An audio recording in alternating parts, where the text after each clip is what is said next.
Hai, kita ketemu lagi di Talk is Fun. Apa kabar Anda di minggu yang cerah ceria ini? Nah, di tengah mungkin waktu Anda bersantai-santai, ayo kita merapat dulu karena Talk is Fun kali ini akan menghadirkan, saya bilang, perbincangan yang hangat karena respect ya, penuh rasa hormat kepada tamu-tamu saya.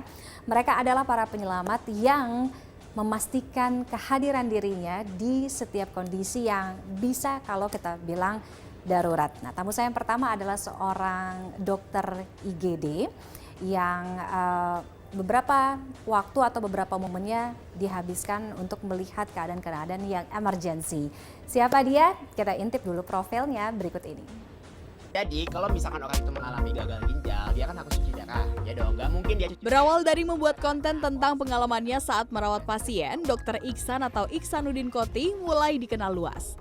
Cara berceritanya yang menggebu-gebu dinilai jenaka oleh warganet. Yaitu adalah masalah perawatan atau kesehatan gigi dan mulut. Dr. Iksan dianggap mampu menjelaskan dunia medis dengan bahasa yang sederhana, sehingga informasi kesehatan terasa lebih dekat dengan kehidupan sehari-hari. Banyak pula netizen yang menganggap hektiknya kegiatan Dr. Iksan di IGD mengingatkan mereka pada peran yang Jae-won dari drakor Drama Code Heroes on Call. Melalui platform digital, Dr. Iksan menjadi salah satu contoh bagaimana profesi dokter dapat memanfaatkan media sosial untuk menyampaikan pesan kesehatan secara kreatif dan mudah dipahami. Lalu apa saja sih cerita-cerita emergensi dan tak terduga yang pernah dialami oleh Dr. Iksan selama bekerja di IGD?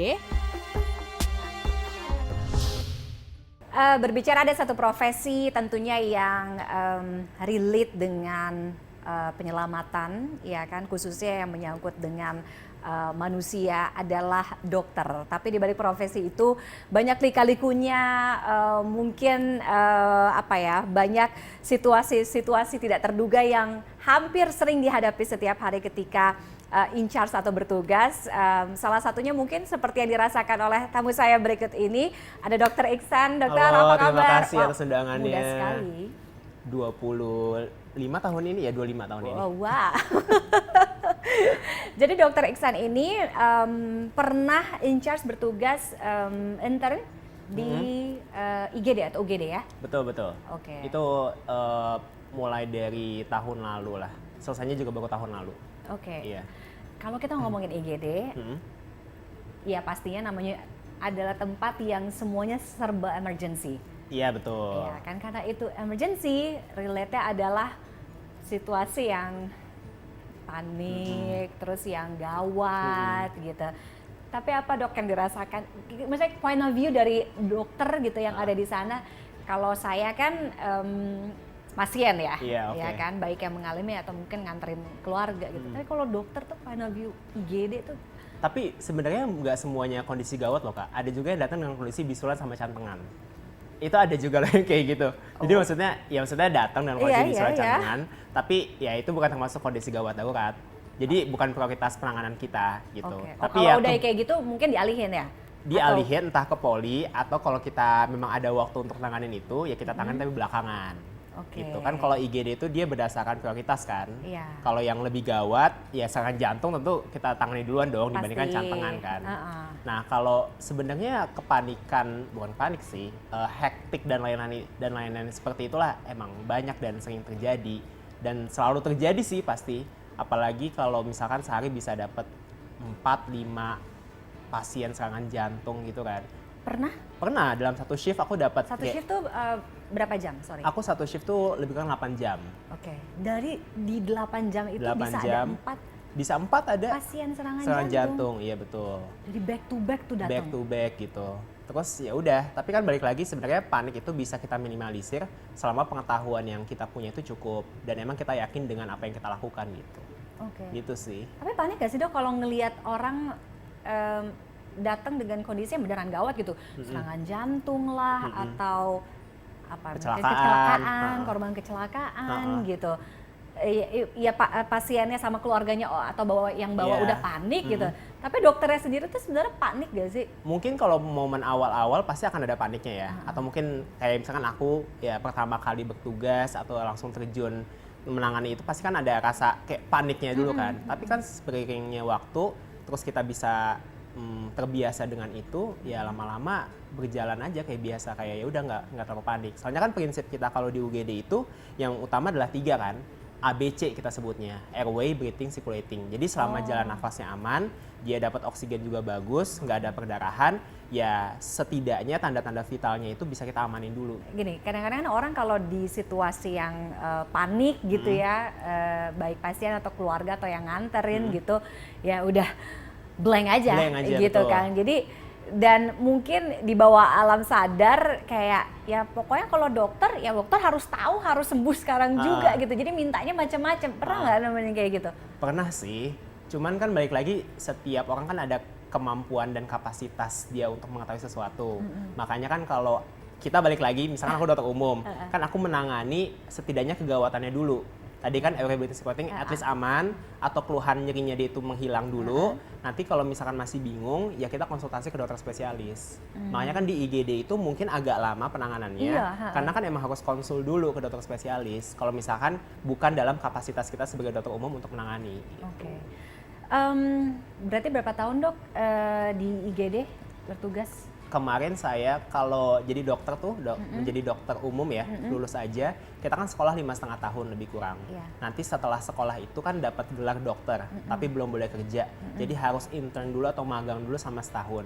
Nah setahun itu 6 bulan di rumah sakit, 6 bulan di puskesmas. Jadi lebih kurang 6 bulan lah jaga IGD itu. Ada apa ya, gambaran perbedaan kan berarti udah pernah ngerasain di rumah sakit, baik itu swasta ataupun rumah sakit pemerintah, kemudian di puskesmas mungkin yang memang lebih apa ya, lebih banyak bertemu dengan orang-orang yang ya mungkin latarnya berbeda gitu ya gitu. Gimana melihat dua perbandingan ini? Kalau di IGD saya botak sih. Masih rambut saya kontok dalam artian stressfulnya kan lebih tinggi jaga rumah sakit atau IGD kan dibanding puskesmas. Dokter bisa stres juga? Bisa dong, kita tetap manusia biasa Kak.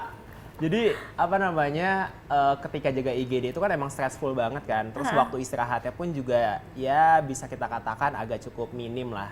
Ya ada misalnya waktu istirahatnya ada, tapi kan namanya kerjaan shift-shiftan kan menyesuaikan dengan ritme shift itu kan butuh waktu dan butuh penyesuaian yang lebih ya dibandingkan kita kerja 9 to 5 seperti itu. Jadi pas udah selesai jaga IGD, balik ke puskesmas atau pindah ke puskesmas, itu jauh lebih tentram aja sih kehidupannya gitu. Mau balik ngerasa jadi botak lagi? Alhamdulillah berkurang. Tapi rambut rontok dikit-dikit ya ada, kan normal ya rambut rontok. Oke, ya dokter juga manusia ya guys. Betul, kita tetap manusia teman-teman. Masih ada ngeluhnya kok, tapi ya, tetap dijalanin. Suka ada pertanyaan, emang dokter bisa sakit? Ya bisa lah. Bisa dong. Tapi ngobatin diri sendiri. Ngobatin diri sendiri. Kalau udah nggak bisa, kayaknya saya calling ke dokter spesialis atau gimana. Dengan berkembangnya sosial media zaman sekarang, kita senang melihat dokter-dokter as an influencer juga. Betul. Ya kan, kayak dokter Ihsan, kita tahu ada dokter Gia gitu. Iya, dokter Tirta, banyak lah ya betul, gitu. Tapi yang mungkin masih suka disayangkan adalah orang-orang yang tidak bisa recheck gitu ya. Jadi semua based on social media aja gitu. Jadi ngelihat, nge-googling, sekarang AI, ChatGPT, jadi sakit dikit semua percaya dengan itu gitu. Sehingga lupa nih dengan yang namanya the real dokter yang harus memang dikonsultasikan. Betul. Gimana dok lihat itu? Jadi sebenarnya mau fenomena saat ini di mana banyak banget dokter influencer tuh bagus juga ya. Karena kan kita sebenarnya sebagai dokter tuh ada 4 tugas nih. Promotif, preventif, kuratif, sama rehabilitatif. Nah, kita mempromosikan kesehatan itu kan dalam artian di 2 hal utama ini, promotif, preventifnya. Nah, mungkin sekarang banyak masyarakat yang merasa, kayaknya gue sakit ini gitu. Sebenarnya itu bagus dalam artian dia terpapar dengan penjelasan kita sebagai seorang dokter. Awareness-nya ada nih, cuman meng-convert dari awareness itu ke diagnosis kan nggak bisa sembarangan juga kan. Jadi sebenarnya itu nggak bisa menggantikan peran dari dokter untuk memeriksa secara langsung. Tapi balik lagi sebenarnya apakah sosial media itu dia bagus atau enggak? Ya bagus karena meningkatkan awareness-nya. Nah sekarang PR-nya adalah gimana cara untuk supaya diagnosisnya itu benar. Karena bahkan kita pun sebagai seorang dokter, kita ketika menegakkan diagnosis tidak ada diagnosis yang 100% pasti. Mungkin 99,9% iya, tapi kan pasti ada possibility 0,01 itu diagnosis lain. Makanya ketika kita menegakkan diagnosis, pasti akan ada diagnosis banding atau diferensial diagnosis kita sebutnya. Nah, mungkin gejalanya sama, tapi penyakitnya bisa aja beda gitu. Dari berbagai macam pasien dan penyakitnya yang pernah dihadapi dan ditangani oleh Dr. Iksan gitu, ada yang paling membekas gitu, yang paling susah dilupakan? Atau paling sulit gitu? Ini sih yang pernah aku cerita di salah satu podcast, yaitu tentang retinoblastom. Jadi retinoblastom itu adalah kanker pada mata. Ini mungkin banyak banget orang yang nggak tahu tentang retinoblastom. Jadi sebenarnya retinoblastom itu adalah salah satu dari top 3 kanker terbanyak pada anak-anak di Indonesia. Oh, anak-anak? Anak-anak. Karena retinoblastom itu sering banget terjadi pada anak-anak usia kurang dari 5 tahun. Oh, itu genetik atau? Itu bisa genetik, bisa diturunkan kalau misalkan orang tuanya mengalami itu, atau terjadi perubahan atau mutasi pada gennya aja. Jadi namanya cancer itu kayak apa ya? Kayak lotre aja. Kalau misalkan ya memang ada faktor-faktor resikonya, tapi kita nggak bisa menebak siapa yang akan mendapatkan itu. Nah, retinoblastom itu adalah salah satu kanker yang paling banyak terjadi pada anak-anak, dan mulai terjadi dan banyak terjadi pada anak-anak usia kurang dari 5 tahun kejadiannya. Ciri-cirinya yang sering saya bilang adalah mata kucing atau kita sebut leukokoria. Jadi kalau misalkan kita difoto, biasanya kan ada flash tuh. Misalnya malam hari kita difoto ada flash. Terus kalau misalkan pada mata yang normal, dia warnanya merah atau mungkin tidak ada bayangan sama sekali. Di bola mata di bola pas di foto itu? Betul. Pas hasilnya ya? Hasilnya. Tapi kalau misalkan pada retinoblastom ini, dia seperti mata kucing warna putih. Pernah lihat mata kucing ketika malam hari ada cahaya nggak? Ya kan warnanya putih. Ya seperti itu gitu. Atau mungkin gejala lainnya matanya juling. Jadi sebenarnya gejalanya itu satu, penurunan penglihatan. Yang kedua, matanya juling. Ada leukokoria atau mata putih itu. Atau mungkin penurunan visus, penurunan daya penglihatan. Tapi kan kalau anak-anak kan susah kan, kita mastiin kamu bisa ngeliat ini nggak, kan susah, ya kan. Jadi salah satu hal yang bisa dievaluasi adalah dari mata kucing itu, dari leukokorianya itu. Makanya kalau anak-anak bisa kita evaluasi sendiri di rumah pakai senter, ya senter HP pun juga bisa, tapi usahain yang kecil aja, maksudnya yang nggak terlalu tinggi tingkatnya, intensitasnya, brightness-nya ya. Brightness-nya dicahayain aja. Kalau misalkan emang pantulan ini warna putih atau kayak mengkilat gitu, ya mendingan bawa ke dokter aja biar dievaluasi lebih lanjut. Karena yang namanya kanker bola mata itu dia cukup cepat progresnya.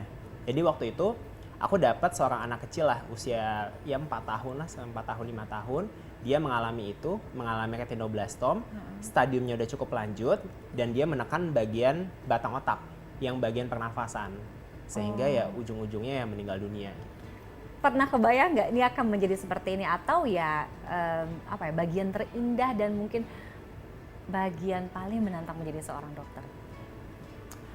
Jujur kalau kebayang bakal sehektik itu enggak ya, karena kan dulu jarang ada drama Korea atau drama film yang aku tonton tentang dokter jaga IGD ya. Soalnya kan dulu kita ke dokter kalau nggak ke poli, ya paling kemana? Iya benar, ada satu drakor Trauma Code ya? Iya, oke. Ya itu cukup dimirip-miripin dengan aku waktu itu. Iya kan? Iya benar-benar. Aku menonton itu dan kayak, oke. Sehektik itu ya? Iya. Kalau dulu kan kita ke dokter paling ke poli. Jadi kan bayangannya, kayaknya kerjanya seru nih di poli, say hi gitu-gitu kan. Nggak pernah kebayang kerjaan IGD kayak gitu. Jadi kalau perasaan pernah kebayang pernah atau nggak pernah sih, jujur sehektik seperti itu. Cuman kalau misalkan ditanya apakah ini salah satu hal yang ingin dilakukan dan apakah ini juga bermakna, ya karena kalau dipikir-pikir sebenarnya manfaat yang bisa saya berikan ke banyak orang tuh jauh lebih besar, dan terutama lewat sosial media kan, karena kan sosial media itu lintas ruang lintas waktu. Jadi bisa saya berikan mungkin saat ini, tapi manfaatnya masih terasa setahun 2 tahun lagi. Oke. Terakhir Dok, pernah ada di momen lagi nggak on duty, mungkin lagi jalan, lagi liburan atau lagi kemana gitu, tapi ketemu situasi emergency dan ya udah harus bantu? Kalau saya sih sampai dengan saat ini belum ya. Oke. Dan semoga sih enggak ya, jangan ya. Karena kan kasihan juga dong kalau maksudnya kenapa-kenapa di jalan. Tapi sampai dengan saat ini sih enggak sih, belum, alhamdulillah. Belum ada ya. Oke. Terima kasih Dokter Iksan. Terima kasih Kak Tiffany. Mudah-mudahan ini ya sedikit banyak bisa sharing cerita, pengalaman, tapi juga bagian dari edukasi ya untuk betul. masyarakat semua. Oh next, mau ambil spesialis? Insya Allah. Okay. Kita tunggu nanti aja. Spesialis apa yang nggak terlalu bikin botak, dokter? Spesialis apa yang nggak bikin botak? Apa ya? Apa? Nggak tahu deh, kayaknya tergantung stresornya juga kali ya. Gitu. Kita tunggu ya. Kita tunggu saja. Terima Biar kasih. Allah yang mengatur. Amin ya Allah. Terima kasih dokter. Terima kasih. Sehat dan sukses terus. Terima Kita kasih. tunggu konten-konten dokter yang bisa jadi pelajaran untuk kita juga ya di sosial media ya. Oke, usai jeda kita masih akan kembali di Talk is Fun. Tetaplah bersama kami. Terima kasih. Tiba-tiba ada perempuan nelpon ke kita gitu kan, dengan keadaan panik pada saat itu. Pak, saya minta tolong Pak. Lah kita yang angkat itu komandan saya waktu itu. Oh ya kenapa? Saya minta tolong di sini, saya butuh bantuan damkar. Kenapa? Ada tikus di rumah saya gitu kan.